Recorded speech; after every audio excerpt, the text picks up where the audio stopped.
윤석열 대통령 체포 수색영장에 지금 형사소송법 일부 조항을 적용하지 않는다라는 내용이 포함되어 있다. 이것도 정치권에서 굉장히 논란이 되고 있습니다. 김영주 의원님. 네. 오늘 한 보도 보니까요. 저 형사소송법 110조, 111조, 군사상 그리고 비밀을 요하는 곳에는 그곳의 지휘관이 지휘를 얻어야만 수색할 수 있다. 이런 부분인데 이 영장에는 판사가요. 110조와 111조는 적용하지 않는다라는 문구가 있다고 했잖아요. 네. 그런데 오늘 한 보도에 따르면 저 문구를 공수처도 요청한 게 아니랍니다. 판사가 임의로 저 문구를 넣었다라는 보도가 있었는데 이게 사실이라면 어떻게 생각하십니까? 그래서 이제 판사가 그런 부분을 만약에 그런 것이 적시하지 않았을 경우에 이 말하자면 체포영장이 가지고 있는 어떤 그 힘의 위력이라는 것이 한계가 있을 수밖에 없다. 여전히 대립적인 형사소송법 110조, 111조와 관련해서 정확하게 갈래를 타주지 않으면 아무 소용이 없는 체포영장이 된다라는 판단을 만약 방금 그런 전제를 했다면 할 수밖에 없었을 것이다라고 보는 거고요.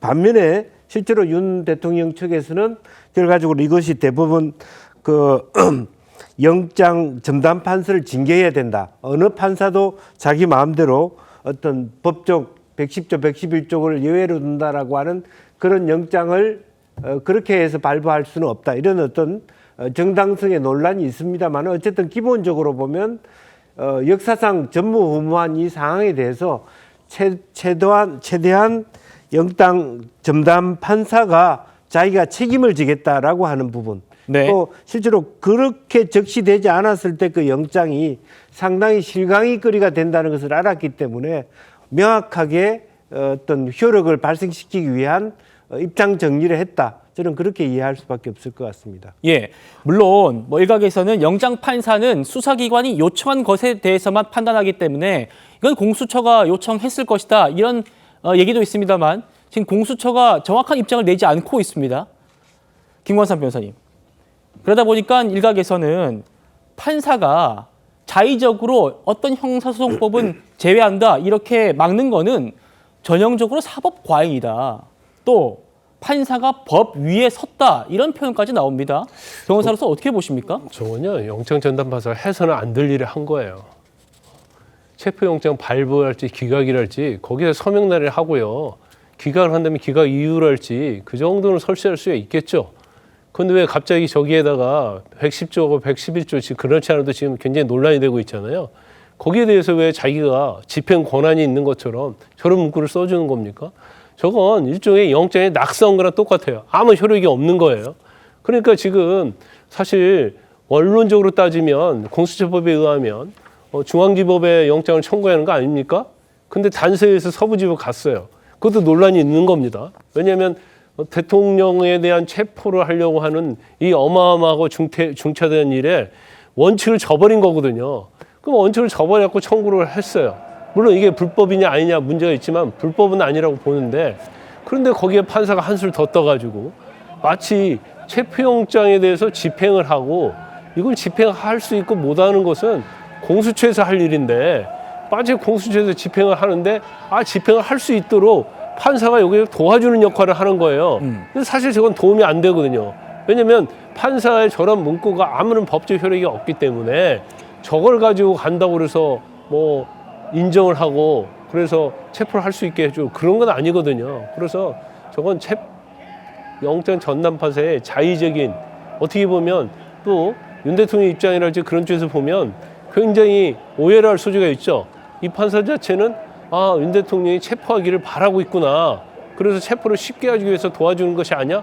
이런 판단을 할 수 있는 그런 여지가 있기 때문에 판사가 왜 체포영장에다 법 해석에 관한 글귀를 적어놨는지 제가 볼 때는 저는 굉장히 바람직하지 못하고 적절하지 못한 행동을 했다 이렇게 봅니다. 신조 의원님. 네. 그러니까 영장 판사가 국회 같은 입법기관의 역할을 한 셈 아니냐. 또 지금 수사권 없는 공수처가 체포영장 집행한다고 하고 있는 거 아니냐. 지금 이런 얘기가 지금 논란이 계속 나오고 있는 겁니다. 그러니까 지금 그런저런 문제점들이 굉장히 많습니다. 그런데 저는 근본적으로 경찰도 참 무책임하고 경찰도 비겁하다.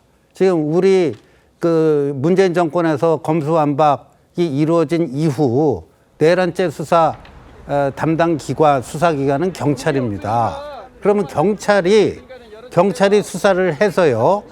경찰은 근데 영장 청구권이 없다 보니까 검찰에게 영장 청구해 달라라고 신청을 해서 검찰이 이제 법원에 청구를 해서 검찰을 통해서 받아야 되니까 경찰은 그게 싫었던 거예요. 지금 보면요.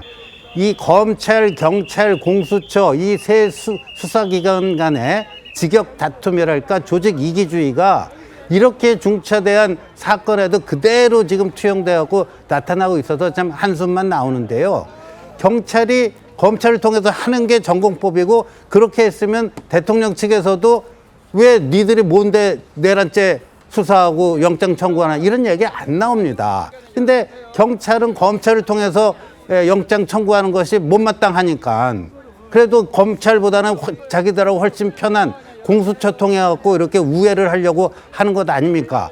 거기 한술 더 떠서 공수처는 지금 중앙지법의 영장 전담 판사가 5명이에요. 요번에 영장을 받은 서부지법 영장 전담 판사는 한 사람인데 그게 우리 법 연구회 회원입니다. 근데 중앙지법에 5명 있으면은 그 순번제로 돌아가서 로테이션이 되기 때문에 누가 어떻게 될지 모르겠지만요. 지난번 김영현 전 장관 그 구속영장 나올 때 그 법리를 보면은 기각될 그 가능성이 대단히 높아요. 그러니까 왜 이러한 것들을 최초의 현직 대통령 체포 시도라면은 제대로 된 그 과정, 절차, 법리 이런 거 갖춰서 하더라도 해야 되는데 그래서 제가 저거는 공수처의 한탕주의로밖에 보이지 않는다 이렇게 말씀을 드리는 겁니다. 알겠습니다.